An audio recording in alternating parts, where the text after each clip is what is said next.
ಲೋಕಸಭಾ ಚುನಾವಣೆಗೆ ದಿನಗಳು ಹತ್ತಿರ ಆಗ್ತಾ ಇದ್ದಂತೆ ಚುನಾವಣಾ ಕಾವು ಸಹ ಹೆಚ್ಚಾಗ್ತಾ ಇದೆ.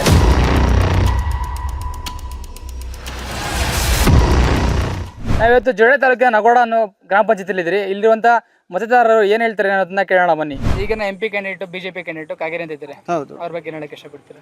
ನಾನು ಅವ್ರ ಬಗ್ಗೆ ಕಮೆಂಟ್ಸ್ ಮಾಡಲ್ಲ. ಅಂಜಲಿ ನಿಂಬಾಳ್ಕರ್ ಬಗ್ಗೆ ಹೇಳಲ್ಲ.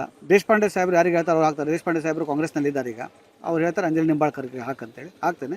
ಅವ್ರ ಬಗ್ಗೆ ನಾನು ಕಮೆಂಟ್ಸ್ ಮಾಡಲ್ಲ. ವಿಶ್ವೇಶ್ವರ ಹೆಗಡೆ ಕಾಗೇರಿ ಬಗ್ಗೆ, ಯಾಕಂದರೆ ಅವರು ಈಗ ಪ್ರಥಮ ಬಾರಿ ನಿಂತಿದ್ದಾರೆ. ಅವ್ರ ಬಗ್ಗೆ ನಮಗೆ ಗೊತ್ತಿಲ್ಲ. ಒಂದು ಮಾತ್ರ ನೋವಿದೆ ನನಗೆ ವಿಶ್ವೇಶ್ವರ ಹೆಗಡೆ ಕಾಗೇರಿ ಬಗ್ಗೆ. ಅವರು ಉತ್ತರ ಕನ್ನಡದಿಂದ ನಮ್ಮ ಕಾರವಾರದಲ್ಲಿ ಇದ್ದಂತಹ ಎಲ್ಲ ಇಲಾಖೆಯನ್ನು ಶಿರ್ಸಿಯಲ್ಲಿ ಸ್ಥಳಾಂತರಿಸಿದ್ದಾರೆ. ಅವರು ಒಂದು ಎಕ್ಸಾಂಪಲ್ ಹೇಳಬೇಕಂದ್ರೆ, ಅವರು ಶಿಕ್ಷಣ ಮಂತ್ರಿ ಆಗಿದ್ದಾಗ ಉಳ್ವಿಯಲ್ಲಿ ಒಂದು ಕಾಲೇಜ್ ಇತ್ತು. ಆ ಕಾಲೇಜು ಉಳ್ವಿಯಿಂದ ಸ್ಟೂಡೆಂಟ್ಸ್ ಕಡಿಮೆ ಆಗಿದೆ ಅಂಥೇಳಿ ಸಿದ್ದಾಪುರದ ಸ್ಟೂಡೆಂಟ್ ಕಡಿಮೆ ಆಗಿ ಅದು ಕ್ಯಾನ್ಸಲ್ ಆಗಬೇಕಾದ್ರೆ ನಾವು ಎಷ್ಟು ರಿಕ್ವೆಸ್ಟ್ ಮಾಡಿದ್ರು ಕಾಗೇರಿಯವರು ಕೇಳಿದೆ. ಅದನ್ನು ಕಾನಗೋಡು ಸಿದ್ದಾಪುರ ಕಾನಗೋಡಿಗೆ ತೊಗೊಂಡೋಗಿದ್ರು ಅವರು. ಅಲ್ಲಿಂದ ದೇಶಪಾಂಡೆ ಸಾಹೇಬರು ಮಿನಿಸ್ಟ್ರ್ ಇದ್ದರು.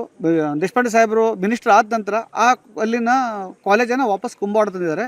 ನಮ್ಮ PU science and arts college ತಂದು ಇಲ್ಲಿ ಹಚ್ಚಿ ಅಲ್ಲಿ ಈಗ 100% ರಿಸಲ್ಟ್ ಆಗಿದೆ ಕಾಲೇಜಿಗೆ. ಸೊ ನಮಗೆ ದೇಶಪಾಂಡೆ ಸಾಹೇಬರು ಭಾಳ ಮಾಡಿದ್ದಾರೆ. ಅವ್ರು ಯಾರಿಗೆ ಹೇಳ್ತಾರೆ ಅವ್ರು ನಾವು ಓಟ್ ಹಾಕ್ತೇವೆ. ಸರ್, ಈಗ ಲೋಕಸಭಾ ಎಲೆಕ್ಷನ್ಗೆ ನಿಮ್ಗೆ ಯಾರು ಬರಬೇಕು? ನಮಗೆ ಅಂಜಲಿ ನಿಂಬಾಳ್ಕರ್ ಅವರೇ ಬರಬೇಕು. ಆಮೇಲೆ ನಮಗೆ ಸಾಕಷ್ಟು ಡೆವಲಪ್ಮೆಂಟ್ ಮಾಡಿದ್ದು ನಮ್ಮ RV ದೇಶಪಾಂಡೆ ಸಾಹೇಬರು. ಆದ ಕಾರಣ ಮುಂದಿನ ದಿವಸಕ್ಕೂ ಕೂಡ ಅವರು ನಮ್ಮ ಜೊತೆಗಿರ್ತಾರೆ. ಅದರ ಜೊತೆಗೆ ನಮ್ಮ ನಿಂಬಾಳ್ಕರ್ ಬಾಯಿ ಅವರು ಕೂಡ ಕೈ ಜೋಡಿಸಿದರೆ ಕೇಂದ್ರದಲ್ಲಿ ಏನಾರು ಒಂದು ಸಮಸ್ಯೆ ಬಂದರೆ ದನಿ ಎತ್ತಲಿಕ್ಕೆ ನಿಂಬಾಳ್ಕರ್ ಬಾಯಿ ಅವರು ದನಿ ಎತ್ತಿ ನಮ್ಮ ಪರವಾಗಿ ಮಾತಾಡ್ತಾರೆ ಅಂತ ನಮಗೆ ನಂಬಿಕೆ ಇದೆ. ನಿಂಬಾಳ್ಕರ್ ತಾಯಿಯವರೇ ಬರಬೇಕಂತ ನಮ್ಮ ಅಪೇಕ್ಷೆ ಇದೆ. ಅಲ್ಲ ಸರ್, ಇದಕ್ಕೂ ಮುಂಚೆ ಅನಂತಕುಮಾರ್ ಹೆಗಡೆ ಅವರು 6 ಬಾರಿ MP ಆಗಿದ್ದರು ಕ್ಷೇತ್ರದಲ್ಲಿ. ಅವರಿಂದ ನಾವು ಏನು ವಿಚಾರ ಹೇಳಂಗಿಲ್ಲ. ಯಾಕಂತಂದರೆ ಅವರು ಆರಿಸಿ ಬರೋದು ಇಲೆಕ್ಷನ್ ಟೈಮ್ದಲ್ಲಿ ಮಾತ್ರ ಅವ್ರದ್ದು ದನಿ ಬರ್ತಿತ್ತು. ಆಮೇಲೆ ಕ್ಷೇತ್ರಕ್ಕೆ ಯಾವ ಕ್ಷೇತ್ರಕ್ಕೆ ಎಲ್ಲಿ ಮುಟ್ಟಿದಾರೆ ಅನ್ನೋದು ನಮಗೂ ಇನ್ನೂವರೆಗೂ ಗೊತ್ತಾಗ್ತಾ ಇಲ್ಲ. ಅದಕ್ಕಾಗಿ ಅವರು ಟಿಕೆಟ್ ಅವ್ರ ಪಕ್ಷವರೇ ಅವ್ರನ್ನ ತೆಪ್ಪಿಸಿದ್ದಾರೆ. ಕಾರಣ ಏನಂದರೆ ಅವರು ಬರೀ ಇಲೆಕ್ಷನ್ ಬಂದಾಗ ಏನೋ ಒಂದು ಅವಾಜ್ ಹೇಳಿಬಿಟ್ರೆ ಉಳ್ಕಿ ಟೈಮ್ದಲ್ಲಿ ಜನರಿಗೆ ತಲುಪಲಿಲ್ಲ. ಅವರು ತಲುಪೋದಕ್ಕಾಗಿ ಅವ್ರ ಪಕ್ಷದಿಂದ ಅವ್ರಿಗೆ ಟಿಕೆಟ್ ಕೊಟ್ಟಿಲ್ಲ. ಸರ್, ಈಗಿನ BJP ಅಭ್ಯರ್ಥಿ ಕಾಗೇರಿ ಅಂತ ಅವರು ಕೂಡ ಇದಕ್ಕೂ ಮುಂಚೆ ಸ್ಪೀಕರ್ ಆಗಿದ್ದವರು. ಏನು ಹೇಳಕ್ಕೆ ಇಷ್ಟಪಡ್ತೀವಿ ಅವ್ರ ಬಗ್ಗೆ? ನಾವು ಜಾಸ್ತಿ ಏನು ಹೇಳಕ್ಕೆ ಹೋಗಲ್ಲ. ಆದರೆ ನಮ್ಮ ನಿಂಬಾಳ್ಕರ್ ತಾಯಿಯವರು ಬರಬೇಕಂತ ನಮ್ಮ ಅಪೇಕ್ಷೆ ಇದೆ. ನಿಮ್ಗೆ ಯಾರು ಬರಬೇಕು ಈ ಭಾಗದಲ್ಲಿ? ನಮ್ಮ ಕಾಂಗ್ರೆಸ್. ಯಾಕೆ? ನಮ್ಮೆಲ್ಲ ಸವಲತ್ತು ಕೊಟ್ಟಿದ್ದಾರಲ್ಲ. ಏನೇನು ಕೊಟ್ಟಿದ್ದಾರೆ ಎಲ್ಲ ಸವಲತ್ತು?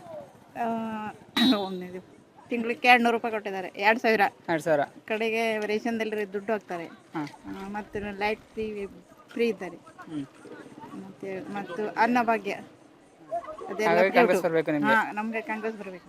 ಅಂಜಲಿ ನಿಂಬಾಳ್ಕರ್ ಬಗ್ಗೆ ಏನು ಹೇಳಕ್ಕೆ ಇಷ್ಟಪಡ್ತಾರೆ? ನಿಮ್ಮ MP ಕ್ಯಾಂಡಿಡೇಟ್ ಅವರು ಇವಾಗ ಏನು ಹೇಳಕ್ಕೆ ಇಷ್ಟಪಡ್ತಾರೆ ಅವ್ರ ಬಗ್ಗೆ? ಅವರು ಕಾಂಗ್ರೆಸ್ ಬರ್ಬೇಕಂತೆ. ನಾವೆಲ್ಲ ಗೆದ್ದು ಅವರು ತಗೋಬೇಕಂತೆ. ಅವರೇ ಬರಬೇಕು ಅಂತ? ಹೌದು ಮೇಡಮ್, ಈಗ ಲೋಕಸಭಾ ಎಲೆಕ್ಷನ್ ಬರ್ತಾ ಇದೆ. ನಿಮ್ಗೆ ಯಾರು ಬರಬೇಕು ಈ ಭಾಗದಲ್ಲಿ? ಅಂಜಲಿ ನಿಂಬಾಳ್ಕರ್ ಅವರೇ ಬರ್ಬೇಕಂತ ಆಸೆ. ಯಾಕೆ ಮೇಡಮ್ ಅಂಜಲಿ ನಿಂಬಾಳ್ಕರ್ ಅವರು ಯಾಕೆ? ಅಂದರೆ ಅವರು ಎಲ್ಲ ಇದು ನಮ್ಮ ಸ್ತ್ರೀ ವಿರುದ್ಧ ನಮಗೆ ನ್ಯಾಯ ಸಿಗ್ಬೇಕಂತ ಅವರು ಹೊರಟ ಅಂತ ಹೇಳಿದ್ದಾರೆ. ಅದಕ್ಕಾಗಿ ಅವರೇ ಬರ್ಬೇಕಂತ ನಮ್ಗೆ ಆಸೆ ಇದೆ. ಅದಕ್ಕಾಗಿ ಅವರೇ ಬರಬೇಕು. ಹಾಂ, ಯಾಕೆ ಕಾಗೇರಿ ಬೇಡ BJP ಕಡೆಯಿಂದ? ಹಾಂ ಮೇಡಮ್, ಕಾಂಗ್ರೆಸ್ ಕಡೆಯಿಂದ ಏನೇ ಸವಲತ್ತು ಸಿಕ್ಕಿದೆ ನಿಮಗೆ? ಏನು 2000 ಸಿಗ್ತಾ ಇದೆ, ಅನ್ನಭಾಗ್ಯ ಸಿಗ್ತಾ ಇದೆ, ಮತ್ತು ಬಸ್ ಫ್ರೀ ಸಿಗ್ತಾ ಇದೆ, ಮತ್ತು ITI ಮಾಡಿದವರಿಗೆ ಮತ್ತು ಡಿಪ್ಲೊಮಾ ಮಾಡಿದವರಿಗೆ ಅವರಿಗೆ ಅದು ಇದು ಸಿಗ್ತಾ ಇದೆ. ಇನ್ನು ಡೆವಲಪ್ಮೆಂಟ್ ಅಂತ ಏನು ಬೇಕು ಮೇಡಮ್ ನಿಮ್ಮ ಕ್ಷೇತ್ರಕ್ಕೆ, ನಿಮ್ಮ ಊರಿಗೆ? ನಮ್ಮ ಊರಿಗೆ ಬೇಕಂದರೆ ನಮ್ಮ ಶಾಲೆಗೆ ಟೀಚರ್ ಇಲ್ಲ, ಸ್ವಲ್ಪ ಅದು ಬೇಕಾಗಿದೆ ನಮಗೆ. ಅಂದರೆ ಮಕ್ಕಳಿಗೆ ಶಿಕ್ಷಣ ಇದಾಗ್ತಾ ಇದೆ, ಅದು ಬೇಕು ನಮಗೆ. ಮೊದಲು ಅದು ಬೇಕು, ಶಿಕ್ಷಣ ಬೇಕು ಮಕ್ಕಳಿಗೆ. ಮೇಡಮ್, ಈಗ ಲೋಕಸಭಾ ಎಲೆಕ್ಷನಲ್ಲಿ ನಿಮ್ಗೆ ಯಾರು ಬರಬೇಕು? ನಮಗೆ ಇವರು ತಾಯಿ ನಿಂಬಾಳ್ಕರ್ ಬರಬೇಕು. ನಮ್ಮ ಸಿದ್ದರಾಮಯ್ಯಜಿ ಅವರೇ ಇರಬೇಕು. ಅಲ್ಲ, ಯಾಕೆ ಅವರೇ ಯಾಕೆ ಅಂತ? ನಮಗೆ ಬಡವರಿಗೆ ಏನೋ ಒಂದು ಸಹಾಯ ನಮಗೆ ಮಾಡಿದ್ದಾರೆ. ಅನ್ನದಾಗಲಿ ಒಂದು ಹಣದ್ದಾಗಲಿ ನಮಗೆ ದುಡಿಲಿಕ್ಕೆ ಆಗೋದಿಲ್ಲ. BP ಶುಗರ್ ಇದೆ, ನಮಗೆ ಮಾತ್ರೆ ತೊಗೊಳ್ಳಿಕ್ಕೆ ಆಗೋದಿಲ್ಲ. ಅವರಿಂದ ನಮಗೆ 8 ತಿಂಗಳಾಯ್ತು. ಈಗ ತುಂಬ ಹೆಲ್ಪ್ ಆಗಿದೆ ನಮಗೆ. ಅದಕ್ಕೆ ಅದೇ ಸರ್ಕಾರ ನಮ್ಮ ಬಡವರ ಪರವಾಗಿ ಇರಬೇಕಂತ ನಾವು ಕೇಳ್ಕೊಳ್ತಾ ಇದ್ದೀವಿ. ಮೇಡಮ್, ಇದಕ್ಕೂ ಮುಂಚೆ ಇದೇ ಕ್ಷೇತ್ರದಲ್ಲಿ ಅನಂತಕುಮಾರ್ ಹೆಗಡೆ ಅವರು ಇದ್ರು. 6 ಬಾರಿ ಅವರು ಬಂದಿದ್ರು. ನಮ್ಮ ಉಳುವಿಗೆ ನಮ್ಮ ಕ್ಷೇತ್ರಕ್ಕೂ ಬಂದಿದ್ರು. ಆದರೆ ನಮಗಾಗಿ ಬಡವರಿಗಾಗಿ ಹೆಣ್ಮಕ್ಳ ಪರವಾಗಿ ಏನೂ ವಿಚಾರ ಮಾಡಲಿಲ್ಲ. ಆಶ್ವಾಸನೆ ಕೊಡ್ತಿದ್ರು, ಬರ್ತೇನೆ ಮಾಡ್ತೇನೆ ನಿಮಗೆಲ್ಲ ಅಂತ. ನಾವು ಕೂಡ ಅವ್ರ ಮನೆಗೆ ಶಿವಗಿರಿಗೆ ಒಂದು 10 ಸಲ ಹೋಗಿ ಬಂದಿದ್ದೀವಿ. ಆದರೆ ಏನೂ ಅನುಕೂಲ ಆಗಿಲ್ಲ. ಹೇಳ್ತಿದ್ರು ಬಂದಿದ್ರು. ನಾವು ನಿಮ್ಮ ಹಾಗೆ ಸರಿಯಾಗಿ ನಿಂತು ಆತ್ಮೆಯಿಂದ ನಮ್ಮ ಅಣ್ಣ ತಮ್ಮರಂಗೆ ನಾವು ಮಾತಾಡಿದ್ದೀವಿ, ಹೇಳಿದ್ವಿ. ಆದರೆ ಇಷ್ಟು ಸಹಾಯ ಮಾಡಿದವರು ಅಂದರೆ ನಮ್ಮ ಕಾಂಗ್ರೆಸ್ ಸರ್ಕಾರ.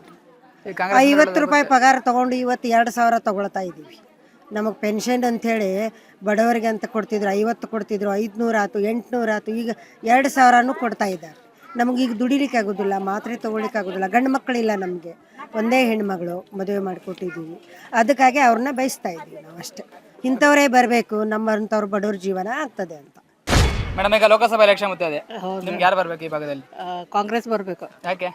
ಯಾಕಂದ್ರೆ ಅವ್ರು ನಮಗೆ ಎಲ್ಲ ಇದು ಮಾಡ್ತಾರೆ, ಸಹಾಯ ಮಾಡ್ತಾರಲ್ಲ ಅವರು. ಏನೇನು ಸಹಾಯ ಮಾಡಿದ್ದಾರೆ? ಏನೇನು ಮಾಡಿದ್ರಿ ಎಲ್ಲ ಲೈಟಿಂದು, ಬಸ್ಸಿಂದು, ಗೃಹಲಕ್ಷ್ಮಿ ಅಂದು ಎಲ್ಲ ಮಾಡಿದ್ರಿ.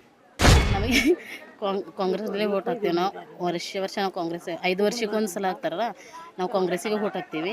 ಯಾಕೆ ಕಾಂಗ್ರೆಸ್? ಯಾಕೆ ಅಂದರೆ ನಮಗೆ ಮೊದಲಿಂದ ಒಂದು ತುತ್ತು ಸಿಗೋದು ನಮಗೆ ಕಾಂಗ್ರೆಸ್ನಿಂದ. ಆದರೆ ಏನು ಈಗ ಗೃಹಲಕ್ಷ್ಮಿ, ಆಮೇಲೆ ಬಸ್ ಫ್ರೀ ಎಲ್ಲ ನಮಗೆ ಸಿಗ್ತಿದೆ. ಆಮೇಲೆ ತಾಯಿಯವರು ಹೇಳಿದ್ರಲ್ಲ, ಈಗ ಖಾನಾಪುರ್ನಲ್ಲಿ ಎಲ್ಲ ಸಹಾಯ ಮಾಡಿದಾರೆ ಅಂತ ಹೇಳಿ, ನಾವು ಅಲ್ಲಿದ್ದವ್ರ ಖಾನಾಪುರದವ್ರು, ಇಲ್ಲಿ ಜೋಳದಾಗ ಕೊಟ್ಟಿದ್ದಾರೆ ನಮಗೆ. ಅದಕ್ಕೆ ನಾವು ಹೆಮ್ಮೆ ಪಟ್ಟಿದ್ದೆ ಅವ್ರಿಗೆ ನೋಡಿ. ನಿಮ್ಮ ಖಾನಾಪುರ ಏನೇನು ಅನುಕೂಲ ಆಗಿದೆ ನಿಮಗೆ ಮೇಡಮ್ ಕಡೆಯಿಂದ? ಎಲ್ಲ ರಸ್ತೆ ಮನೆಗಳು ಎಲ್ಲ ಆಗಿದೆ ಆ ಕಡೆ.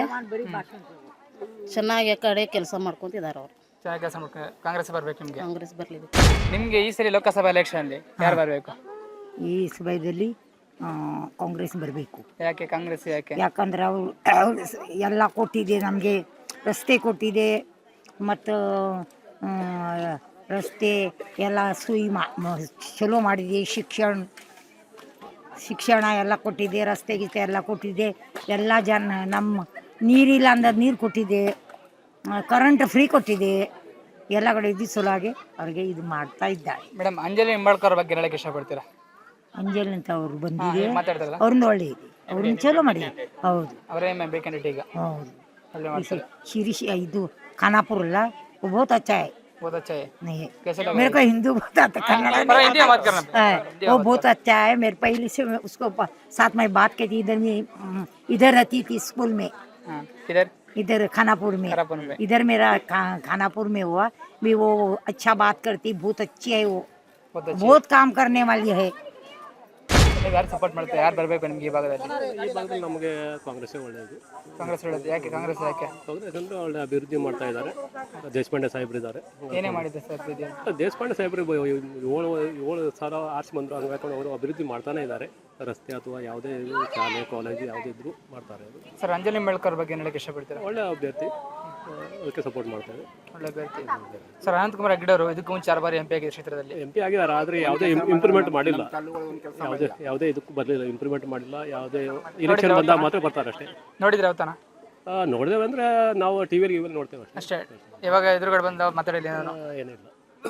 ಸರ್ ಈಗಿನ ಅಭ್ಯರ್ಥಿ BJP ಕಡೆಯಿಂದ ಕಾಗೇರಿ ಅಂತ. ಕಾಗೇರಿ ನಮಗೆ ಅದಕ್ಕಿಂತ ನಮಗೆ ಈಗ ಅಭಿವೃದ್ಧಿ ನೋಡಬೇಕು ಅಂದರೆ ಅದ್ರ ಸಲುವಾಗಿ. ಸರ್ ಈಗ ವೋಟ್ ಮಾಡೋದು ಒಂದು ಪಕ್ಷ ನೋಡ್ಕೊಂಡ, ವ್ಯಕ್ತಿ ನೋಡ್ಕೊಂಡ, ಅಭಿವೃದ್ಧಿ ನೋಡ್ಕೊಂಡ? ಇಲ್ಲ, ಹಂಗಲ್ಲ. ನಮಗೆ ನಮ್ಮ ದೇಶಪಾಂಡೆ ಸಾಹೇಬ್ರು ಇದ್ದಿದ್ದರಿಂದ ಒಳ್ಳೆ ಅಭಿವೃದ್ಧಿ ಆಗ್ತದೆ ಅಂತೇಳಿ ನಾವು ಇದು ಮಾಡ್ತಾ ಇದ್ದೀವಿ.